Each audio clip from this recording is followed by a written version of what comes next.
గౌరవ సభ్యులు శ్రీధర్ బాబు గారు అంటే వారి కాంగ్రెస్ పార్టీ విధానాన్ని చెప్తున్నారు. వారు ఇప్పుడు కాంగ్రెస్ పార్టీ విధానం ఏందనేది రాష్ట్ర వ్యాప్తంగా ప్రజలందరూ గమనిస్తూ ఉన్నారు.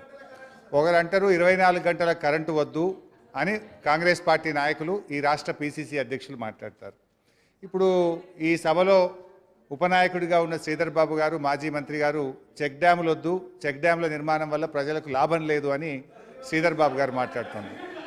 ఇక ఇంకో కాంగ్రెస్ పార్టీ నాయకుడు మాట్లాడతాడు, ధరణిని రద్దు చేయాలని ఇంకో కాంగ్రెస్ పార్టీ నాయకుడు అంటే వీళ్ళు ఏం చెప్పదలుచుకుని, ధరణి వద్దు, చెక్ డ్యాములు వద్దు, 24 గంటల కరెంట్ వద్దు, ఇదేనా కాంగ్రెస్ పార్టీ విధానం? ప్రజలు గమనిస్తున్నారు అధ్యక్ష. ఇప్పుడు చెక్ డ్యాములు కావాలనే ప్రజలందరూ బీఆర్ఎస్ని ఆశీర్వదిస్తారు, చెక్ డ్యాములు వద్దంటే కాంగ్రెస్ పార్టీని ఆశీర్వదిస్తారు. లేదు 24 గంటల కరెంట్ వద్దని కాంగ్రెస్ పార్టీ అంటుంది. 24 గంటల కరెంటు కావాలన్న వాళ్ళందరూ బీఆర్ఎస్ ప్రభుత్వాన్ని, ముఖ్యమంత్రి కేసీఆర్ని ఆశీర్వదిస్తారు.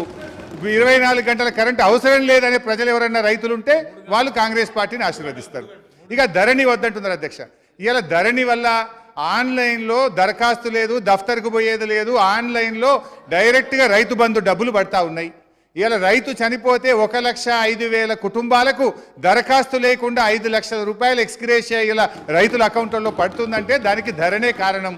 అటువంటి ధరణి వద్దంటారు. అంటే రైతులకు రైతు బంధు పడద్దు, రైతు బీమాలు పడద్దు, అంటే లంచాలు కావాలి, పైరవికారులు కావాలి, పాత కాంగ్రెస్ పార్టీ జమానా కావాలి, దరఖాస్తులు పట్టుకొని నాయకుల చుట్టూ, దఫ్తర్ల చుట్టూ ప్రజల కాళ్ళ చెప్పులరేటట్టు తిరగడం అనేది మీ నీతి.